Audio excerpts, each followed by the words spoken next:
वैदिक कौन लोग लिखते हैं जो वेद का अध्ययन कर लेते हैं? जो वैदिक तो हमारे यहाँ सनातनी जो हिंदू प्रजा है जी। वो जो वर्णाश्रम धर्म का पालन करती है और जो वेद में कहे हुए नियमों का पालन करते हैं वो सभी वैदिक हो सकते हैं। चारों वर्ण ही वैदिक हैं जी। जो भी पालन करेंगे वह किसी जाति के हों तो किसी भी जाति के। वेदों में कहे हुए जो भी मार्ग हैं वो सबके लिए कहे गए हैं। ब्राह्मणों के लिए, क्षत्रियों के लिए, वैश्यों के लिए, शूद्रों के लिए, स्त्रियों के लिए, अच्छा। विधवाओं के लिए, सबके लिए जो मार्ग है। यह शिखा क्या है? सभी लोग रख सकते हैं? इसको चारों वर्ण के लोग शिखा को रख सकते हैं। हाँ और शिखा मुख्य रूप से चौल संस्कार एक कहा गया है। हाँ। यहाँ ये जो है हमारे आचार्य लोग बतलाते हैं कि यहाँ एक ऐसी जो है नारी है जिसके बाल अगर खिंच कर के बंधे रहेंगे अच्छा। तो उसका मन और ब्रह्मचर्य स्तब्ध रहता है और उसका अपने कार्य में संलग्न करने में और भी एकाग्रता में, ध्यान में बहुत मन केंद्रित मतलब संपूर्ण मनोयोग से अपना योगदान करेगा वह जिस भी क्षेत्र में रहेगा। बिल्कुल।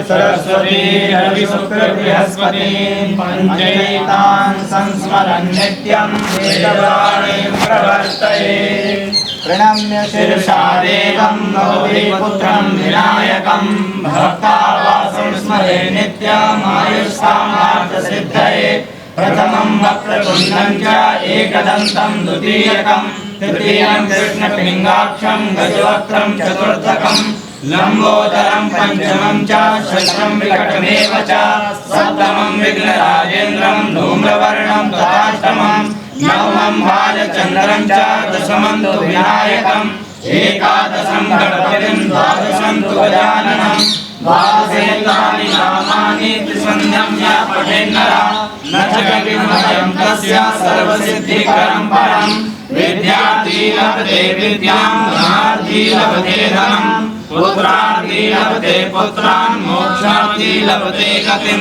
जपेत् गणपति स्तोत्रं षड्भिर्मासैः फलं लभेत् संवत्सरेण सिद्धिं च लभते नात्र संशयः अष्टभ्यो ब्राह्मणेभ्यश्च लिखित्वा यः समर्पयेत् तस्य विद्या भवेत् सर्वा गणेशस्य प्रसादतः। नमो देव्यै महादेव्यै शिवायै सततं नमः। नमः प्रकृत्यै भद्रायै नियताः प्रणतास्मताम्। विद्यार्थी लभते विद्या, धनार्थी लभते धनम, पुत्रार्थी लभते पुत्रान, मोक्षार्थी लभते गतिम।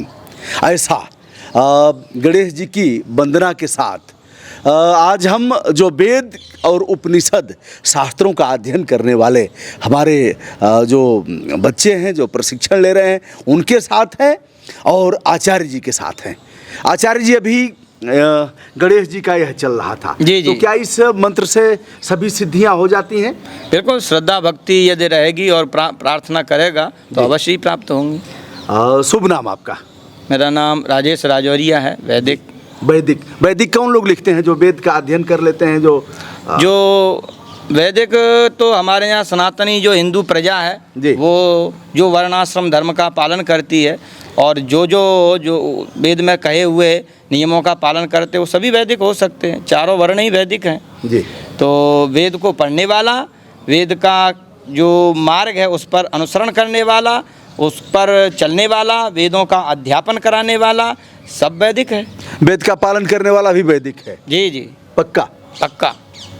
तो जो भी पालन करेंगे वह किसी जाति के हों तो किसी भी जाति के। वेदों में कहे हुए जो भी मार्ग हैं वो सबके लिए कहे गए हैं।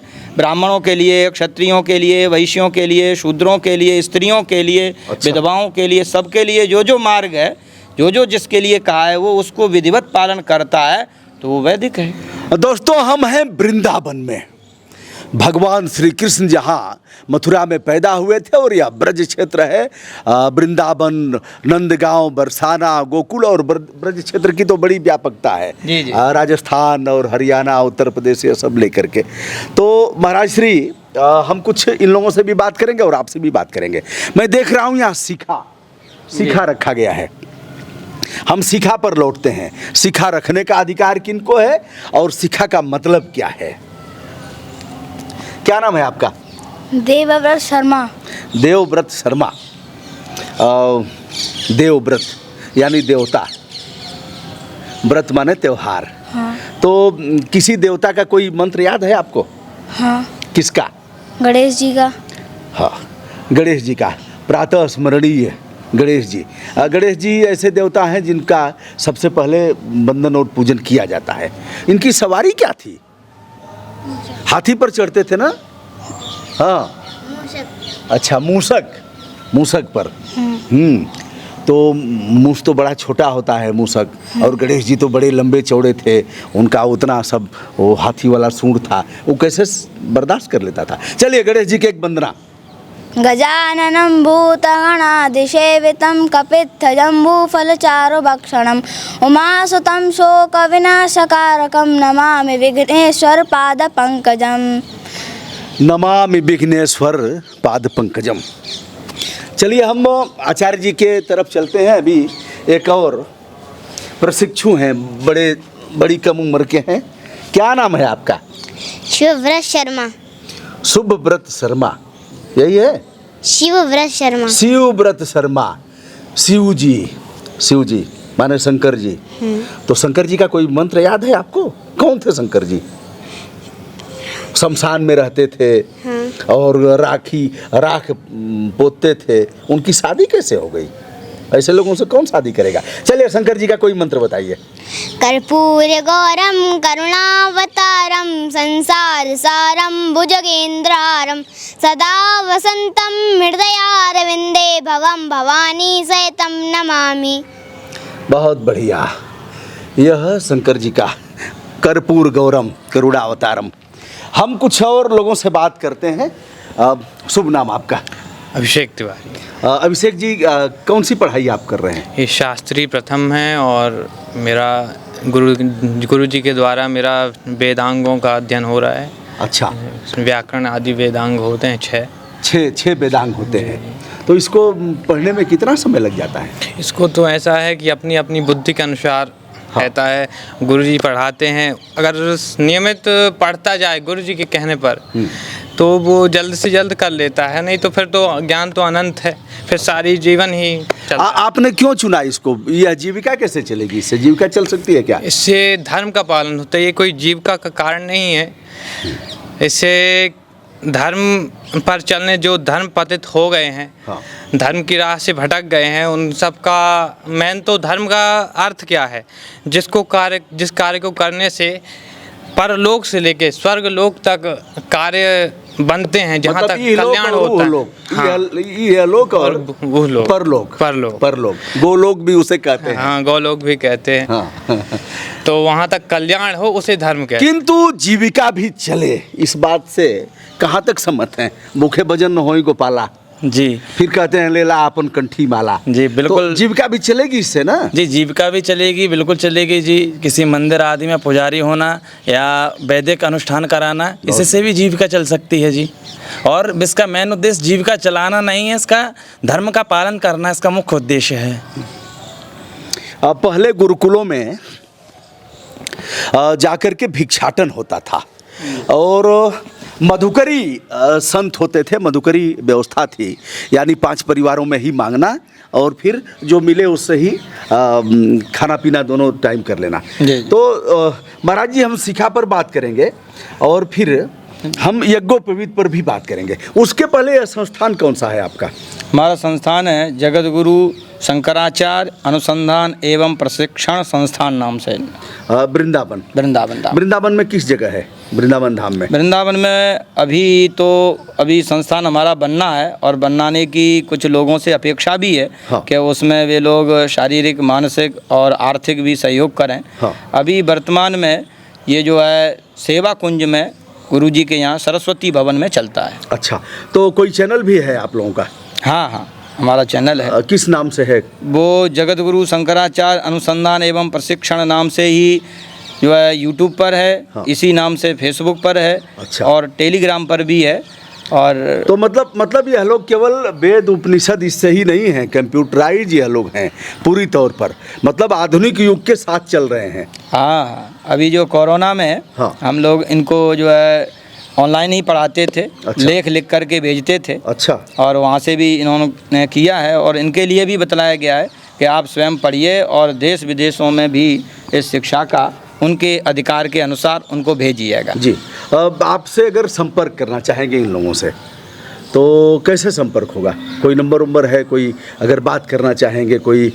तो अभी हम जो है सनातन धर्म से संबंधित जो भी प्रश्न है, हाँ। उनके उत्तर वीडियो देकर, लिखकर या बोल करके उत्तर देते हैं। अच्छा, तो वो लोग टेलीग्राम पर हमसे प्रश्न करते हैं।